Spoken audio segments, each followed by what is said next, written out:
Hello friends, today's topic hypersensitivity. So what is hypersensitivity?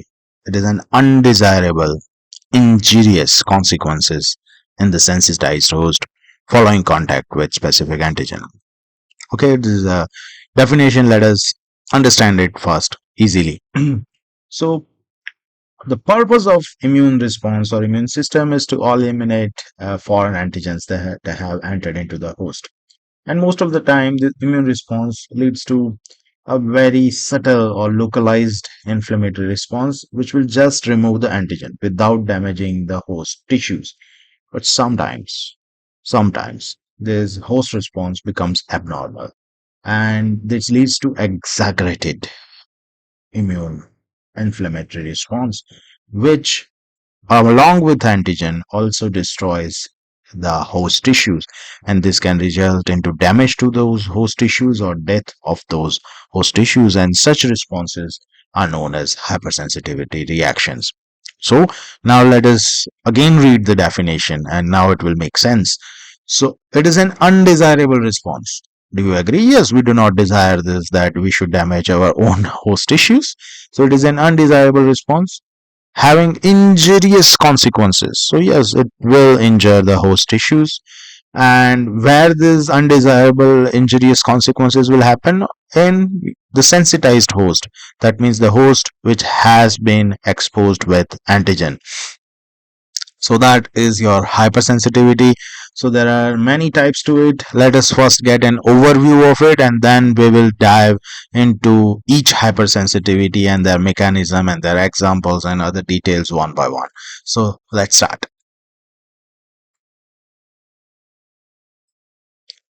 So types of hypersensitivity. So broadly there are only two types. One is immediate hypersensitivity, and when I say immediate, this can manifest within minutes to hours. Okay, so these are immediate hypersensitivity.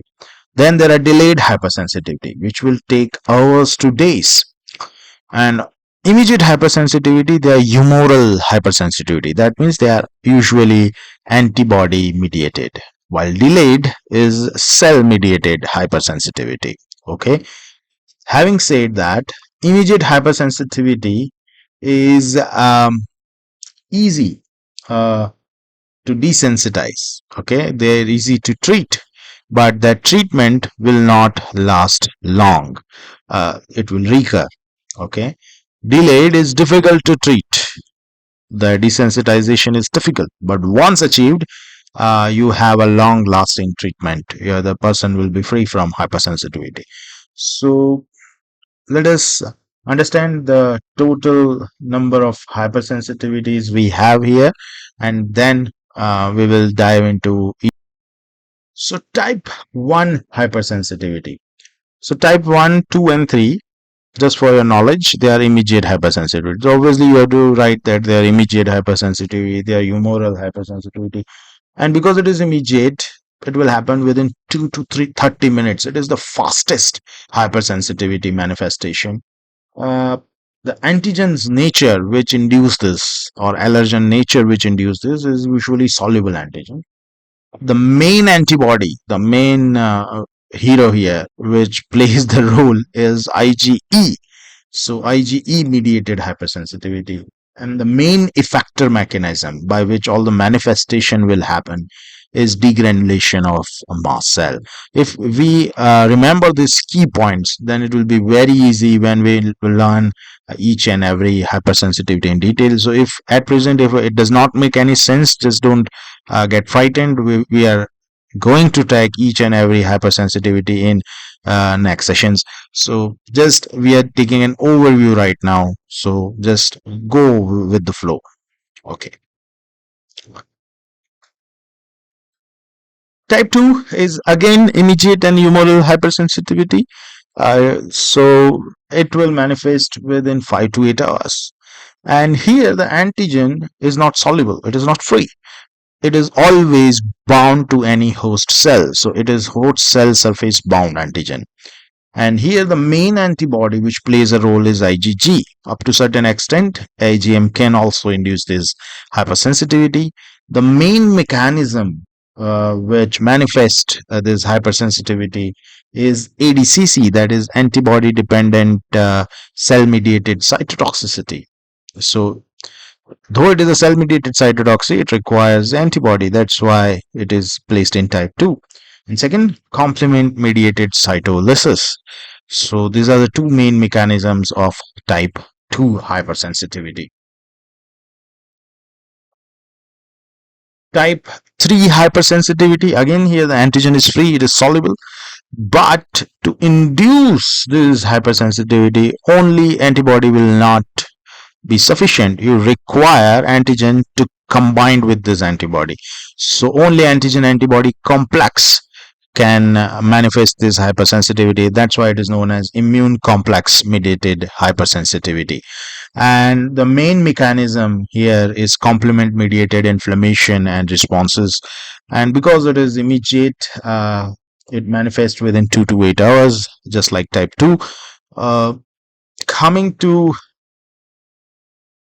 type 4, which is a delayed type hypersensitivity. Here, antibody has no role. It is a cell mediated hypersensitivity. It is a delayed type, so it will manifest within 24 to 72 hours, that is 1 to 3 days. And the antigen here is soluble, or it could be bound to any cell surface. The main cell here is T cell, and there is a subset of T cell known as TDTH, T cells which involves in delayed type hypersensitivity, that is known as TDTH cell. So this special cell is involved in this reaction, and the main mechanism by which this TDTH work is activation of macrophage. And this macrophage will perform phagocytosis and other cytotoxic reactions which happens in this hypersensitivity. So this is the fourth and the most important hypersensitivity.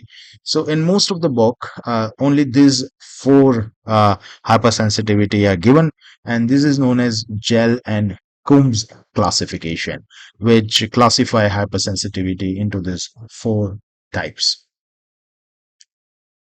But some textbooks, if you read, it also mentions type 5 hypersensitivity. Now, this type 5 is a subset of type 2. Here, the antigen is cell surface bound, just like type 2. IgG and IgM can play a role, but IgG is the main thing.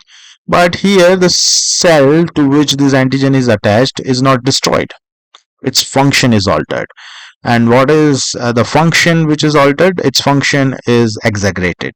So it stimulates that cell's function. The classical example I can give you is Graves' disease, in which you have antibody against TSH receptor, and it will stimulate the thyroid gland to produce thyroid hormones. So this is example of type 5 hypersensitivity. So some people call it as a subset of type 2 hypersensitivity. Sometimes it is asked as different type 5 hypersensitivity. Taking that concept forward, we have in some textbooks type 6 hypersensitivity. Here the antigen is again cell surface bound because it is a subset of type 2. Here again IgG and IgM, mainly IgG is the predominant one which is playing the cards. Here the cell function is inhibited. The classical example is myasthenia gravis, where you have antibody against acetylcholine receptors, and that will lead to muscle weakness. So the antibody will inhibit the cell function. So I will personally recommend you to stick to the 4 hypersensitivity type 1, 2, 3 and 4. But in some cases, if some examiner or some paper or some question asks you about type 5 and type 6, then you should know about it. That's why I've included them here. So that's it about overview. In next upcoming video, I will talk about type 1 hypersensitivity. Thank you for watching this video. Stay tuned, subscribe to the channel for regular updates.